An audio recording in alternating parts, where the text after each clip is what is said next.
Welcome to Ira's Everything Bagel, where I talk with intriguing people about everything, their passions, pursuits, and points of view. Now, some may say actors are a tortured lot, but my guest helps them transform themselves, not only in her teaching, but in her updated book, The Power of the Actor. Renowned acting teacher and bestselling author Ivana Chubbuck is creator of the widely adopted and adapted Chubbuck Technique.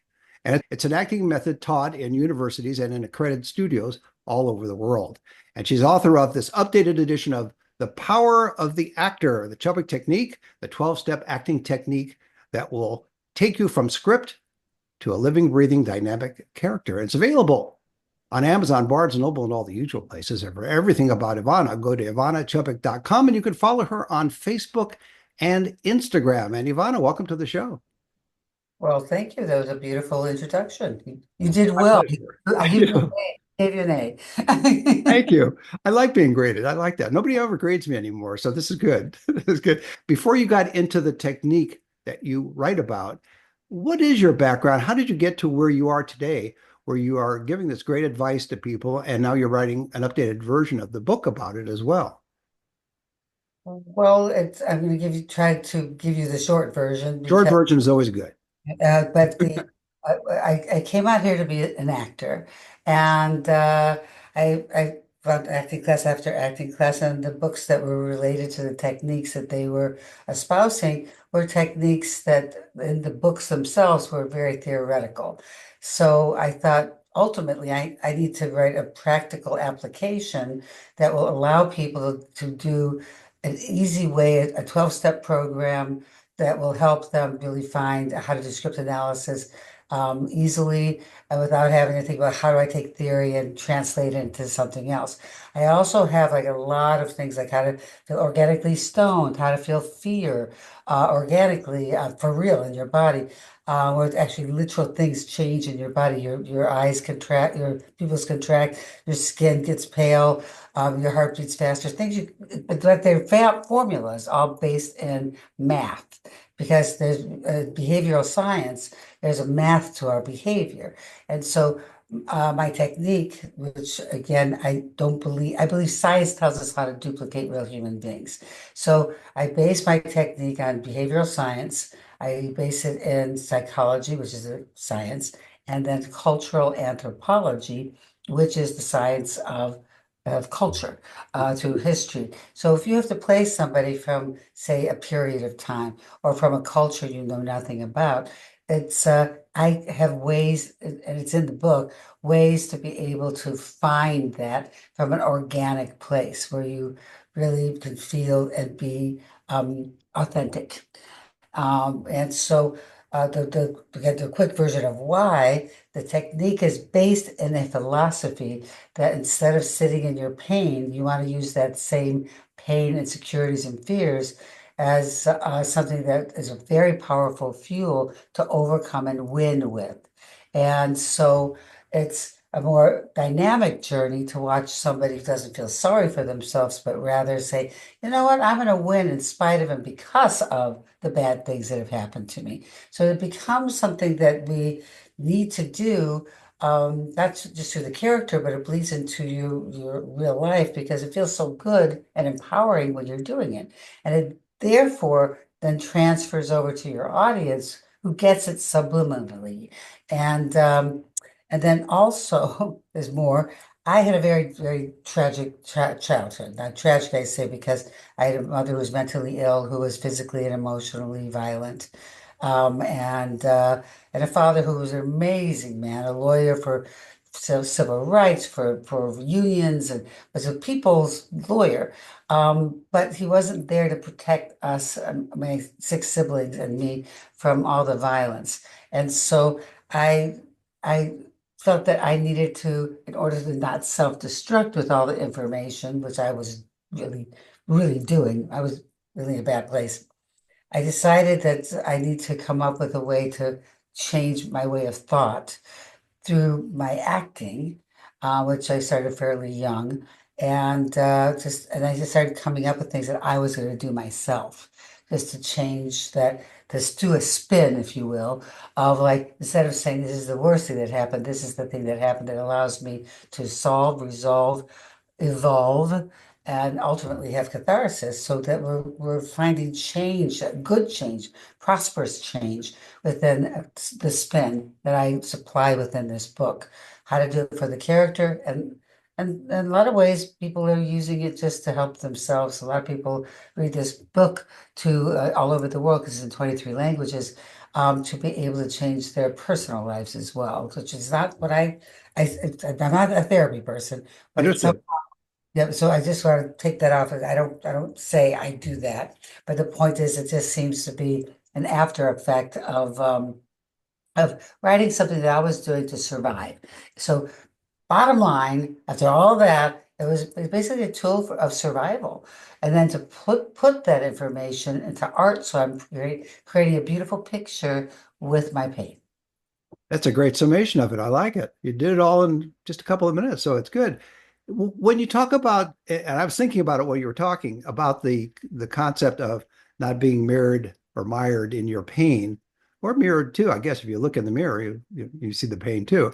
But instead of being mired in your pain, you're going to transform that. You're going to power through in a way. That's a term that people like to use, and Yep.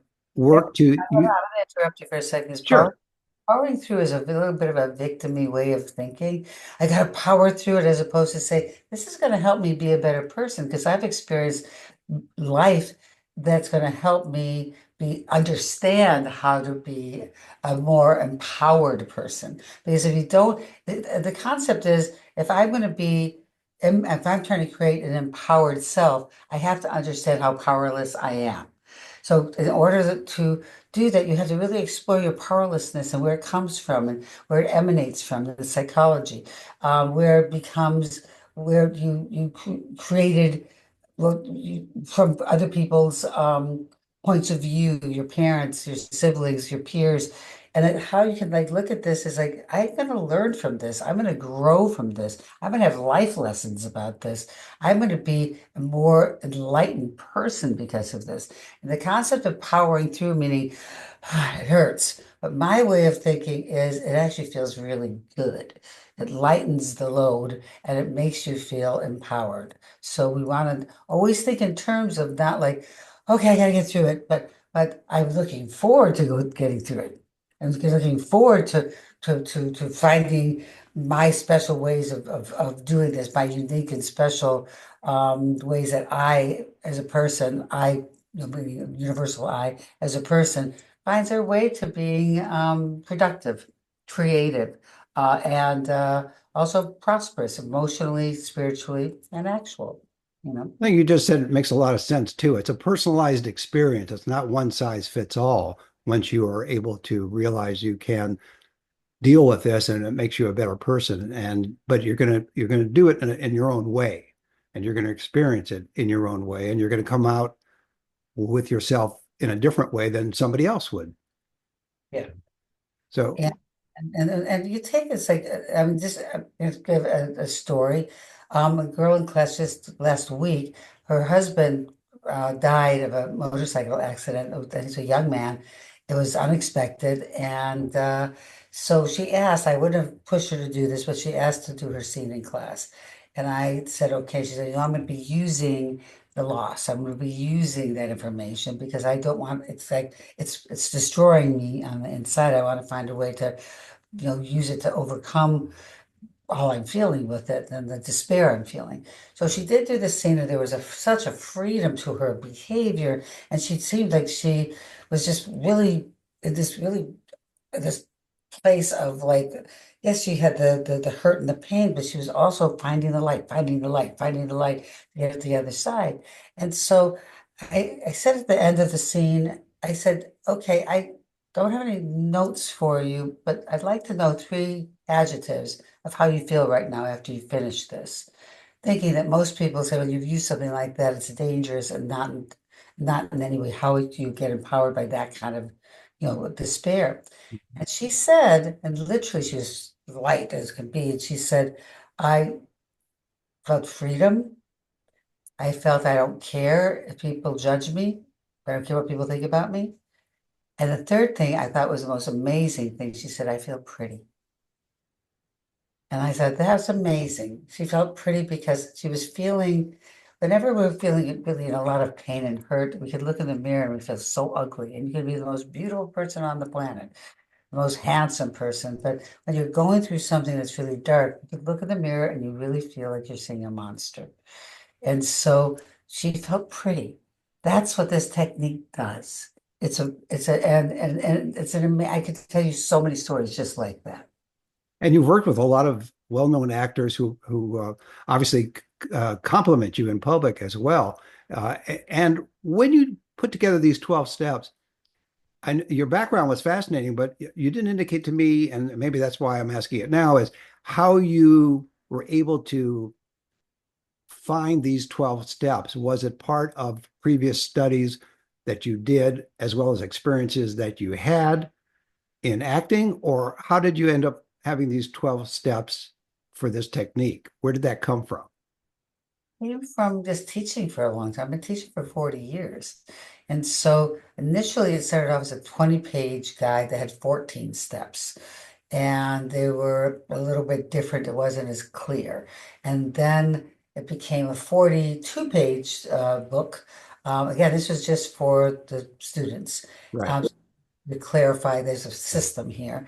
And I changed some of the system, and it's still 14 steps, but some of it was changed off of information from doing scenes, from doing privates with people, from just, it's like anything else. It's like when you invent something, you try this, that, and the other thing to see what works and what doesn't work. And then it became a system by virtue of trying different things out.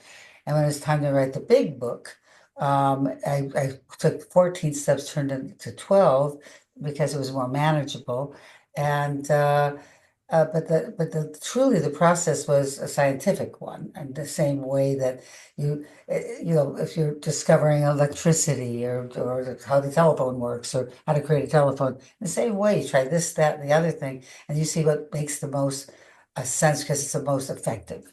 Mhm. This is more effective. Let's take this thing out, or let's reword this, and so it was just a process of just teaching for a really long time before the first big book came out, and the first two like little guys that people were talking. I mean, I would get phone calls and emails from all over the country saying, "I've heard about this little book, and I want." And so it was, so now they don't exist anymore because of the big book. But, and again, I did 4 years to write the first book because all new stuff kept coming in and new stuff kept coming in. So it was still growing and growing and growing. And the newest book is 20 years, a 20-year anniversary last year. Amazing. 20 years of information. It's so exciting. I mean, I feel like without humility, I'm saying, this is 20 years of doing workshops all over the world with different cultures, like going to China, Japan, Australia, Italy, UK, South America. Um, every culture that you could imagine. I have been a part of like Saudi Arabia, like just Israel, just so many different cultures. And I've used that information to kind of bottom line that human beings are human beings are human beings. So the thing that's going to make you, if you're writing, because this is for writers, directors, and actors, it's like if you're writing something or directing something or acting something, it has to be relatable to the planet. So there's certain elements that are primal elements of just being a human being, which I've come to find out by working with all these people that have the same fears, the same issues, the same insecurities, the same issues with parents, with their children, with mates, and it's all the same. It's weirdly the same, which is really fascinating, and I think enjoyable, just the nature of education, but like the self-education that I have, that I try to pass along all the time, is that you have to be relatable. I know what this person's going through because I feel the same way. Therefore, that's how you create a fan. And whether the fan is the actual audience or a fan is a casting director, producer, they got to love you to want to cast you. I mean, it's just like anything else. Wouldn't you want to be if you're hiring someone at IBM, you'd still want to have somebody that you enjoy their company to be working in your company. And so we have to do the same thing. It's not you have to be good at what we do, absolutely, but Sure. you also there's in my book there's a chemistry exercise, how to create chemistry with anybody. I had somebody, one of my It's students, like, well, it's like the likability factor. In other words, if you have a choice between person A, you're going to hire a person B, whether it's as an actor or as a director or IBM. If person A is qualified but likable and person B is qualified but not likable, you're probably going to hire person A. yeah, Yeah, yeah. quite the analysis. I like that. Well, how important is having a sense of humor in these 12 steps, or does it even factor in working with what you're going through? In other words, Glad you asked that. thank you. I believe that in order to understand the dark, you have to understand the light. It's like if you sit in the dark long enough, you're going to see things. It's not going to be dark anymore, right? So it's important to have three-dimensionality of life. A comedy should have drama, drama should have comedy. Um, I also think that comedy is a medicine. So it also helps you watch something to make you feel good, make the process a more feel-good process. Even one of the things about the great directors and the great writers and the great actors, they understand the concept. You have to put humor in, and even if it's sardonic, even if it's dark gallows humor, which is my favorite. But even if it's that you're putting in there, it's you sit in the if it's so dark all the time, it's depressing, and we want to be able to make people feel good and be able to give them hope via the choices that people make in their script analysis, and whether from the point of view of acting, writing, or directing, is that you have to make people enjoy themselves because people will have, first of all, we have options. We have options. We have so many platforms right now. But number two, I also have the option to not watch anything. I also have that option too. And so the idea is we want people to, I can't wait to see the next episode of this, or I can't wait to see that person in that stage play because I've heard so everybody say it's just such a wild and fabulous experience. Um, and again, it doesn't have to be a crazy comedy. It could be a very, very dark piece, but must have the comedy factor. The comedy factor is key in making people feel the three-dimensionality of life, but also we want to enjoy ourselves. We shouldn't do anything if we're not enjoying ourselves. I mean, including acting. A lot of people say, I hate it when I'm going through, and I said, don't do this. Just, crazy. Well, Nobody. as I said in the beginning, that actors sometimes could be tortured. So I think your advice is very well given, which is, you have to enjoy what you're doing. Otherwise, Well, sometimes why? some people really like being miserable, so it's like they're in a good place, a good place. But Well, wait, about your 12 steps, I was just thinking that's almost like, there's a baker's dozen, you have an actor's dozen. So you may end up having one extra technique and or tip that you want to give too. And we can talk about that. But when somebody starts that 12-step process, what happens if you not only are dealing with things internally, trauma, something that's going on in your life, but you also are, wait for it, inherently lazy? Can you still get through those 12 steps, those 12 techniques? that's where you have to power through it. You have to say, I Oh, may. wait a minute. I used that power through it earlier and you were on my case. This is where you use it. I said, come Ira. Okay, so listen to me. I do my New Island accent, darling. Listen. This is where people who are inherently lazy, this is not the job for you, by the way, because it takes a lot of work. It's a very difficult uh, kind of any of the part of the entertainment industry is prestigious. It's very hard to get into. So the only way that you're going to accomplish anything is really, because one of the things I always tell people, what is the recipe for or for a formula for success in this business is work ethic, work ethic, and then having working really hard and studying really hard and taking chances, making bold choices, because that's the powerful people. Those are the people that was like take the chance that people will go, I don't like it, I will judge you, all that kind of those are, and we always respect bravery. Bravery is sexy. So if you're inherently and fundamentally lazy, this is so not the job for you. But if you really still want to do it, got to power through it. This is the only way I'm going to use that word. You have Gotcha. to power through it because it's something you have to say, well, I don't feel like doing it. Give yourself appointment times. Appointment, say, this is where I'm going to study. This is a time where I'm going to give myself, you're in acting class. The Javier Bardem goes to acting class between movies because he knows there's always something more to learn. And and so I work with people, so many people that are huge stars. They say, no, there's always more and more to learn, more to grow, more to understand about the world that we live in. And then also for them to like feel like that they have to raise the bar because the more you learn, the more you realize if you've met the bar that you've set, then you got to raise the bar again and you got to learn more to get to that bar. So it's a constant raising of the bar, but that takes a lot of work. So if you're fundamentally and willing to accept that as being just what it is, then this is not the business for you. Understood. And I'm going to add further, Mhm. no success, because there's nobody who's successful in anything that doesn't work more hours than they have to. Very good point. There's another thing I was thinking about that other than laziness, and that is ego. And in the entertainment industry, ego plays an important part. What happens when you deal with an actor or director? Because this book is for actors, directors, writers, and also for, as you mentioned earlier, a lot of people get a lot of out of the book who are not in the business because of what you're talking about.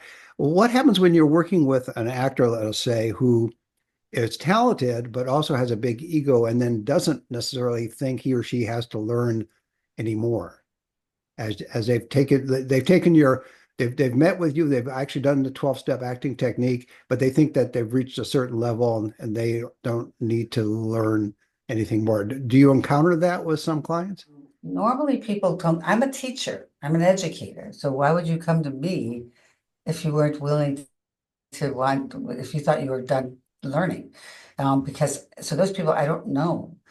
I don't know them because they don't come to me. And so the so the I'll tell you the Sylvester Stallone story. It's like at 69 years old, he called me. He said, I feel like I I I feel like my abilities have atrophied. I mean, his words is also, he said it in the New York Times and on NPR. And so he called me up and said, can you help me, um, add more to and reinvigorate my joy of acting because I'm just not feeling it anymore. And he's been doing it for so many years. And we first started working on Creed. And what we did was, uh, he was so open. He was like a sponge. He was like available to everything that we were talking about. We worked together. He's a brilliant and very funny guy. And and together as a team, we started adding more to his very vast amount of information he already had as a director and an actor and a writer. And so we added more to the party because you can never stop learning. When you stop learning, it should be in the grave.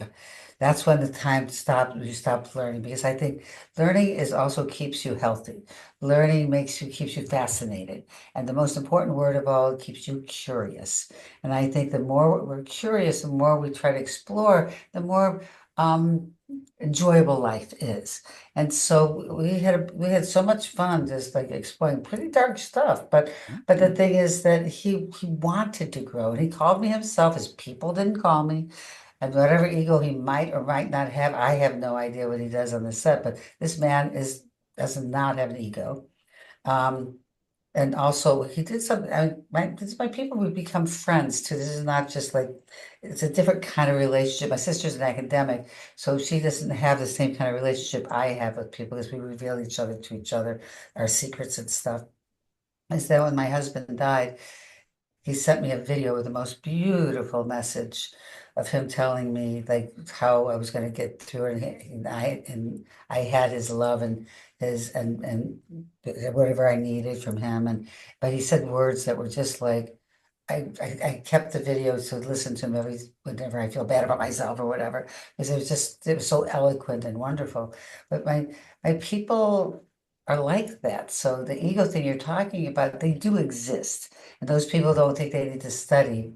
But they also are the people that always get bad reviews and oftentimes don't have a career after a fairly short period of time. That's a good point. That's a good point. What would you like people, we have a couple of minutes left. What would you like people to take away from reading your book? Clearly, each step is important, but there may be some one or two concepts that you would like them particularly to take away from reading your book. And again, it's called The Power of the Actor, the Chubbuck Technique. But it is more than that. It's insight as well as technique. So it's a combination, in my view, is a combination of that. But what would you like people to take away from reading your book? Well, the most important thing is we're telling a story. And so we have to have a beginning, middle, and end. So if we're just going into, a lot of actors go straight to emotion, and that doesn't tell a story. Emotions drip to the floor. But telling a story, you need to be proactive in getting something, and the journey becomes how much I want it. I fail, I try to pick myself up again, and then I try again. And this is the journey, the roller coaster ride of a hero's journey. So we need to make everybody an emotional hero utilizing their pain, their issues from the page, what's in the script. And we work out why this person is this person from a point of view of really like a detective, like really profiling this character. And then, and only then, once you figure out what is the story through objective and through overall objective, and then the obstacles getting in the way, do we personalize? And that's this way we're only using the things that make sense that will fuel our ability to tell the best story. So emotions are there to help us tell the most truthful and the most important story that you need to tell to express yourself so that it becomes a dynamic end result. But most important, we're storytellers, so we have to remember that. We're not about, it's not therapeutic. It's not meant to be something that people, that's why people just go straight to their emotions and breaking down a script. What happens is that they end up being, it becomes maudlin, it becomes depressing. But if we use it to, it's like uh, to really grow with, to really, to try to just find the other side things, to be able to move on from the things that have been stopping us via a character, via playing that character, via writing. It's like Moby Dick is Herman Melville was trying to destroy his demons. He wasn't, trying to write to be considered the most famous author. He was fighting his demons in that. And that's what we have to find. What are the characters' demons? And therefore, how does that make sense to our world? And so we tell the most dynamic story and then have the most dynamic experience for ourselves and for the other people. That Well, was a that's a lot. great way to leave it. My guest has been Ivana Chubbuck. She's author of the updated version of The Power of the Actor, the Chubbuck Technique, the 12-step acting technique that will take you from script to a living, breathing, dynamic character. Available on Amazon, Barnes& and Noble, and all the usual places. And for everything about Ivana Chubbuck, go to ivanachubbuck.com, and you can follow her on Facebook and Instagram. And Ivana, thanks for being on the show. Thank you for having me. And join us every Thursday for a new schmear on Ira's Everything Bagel.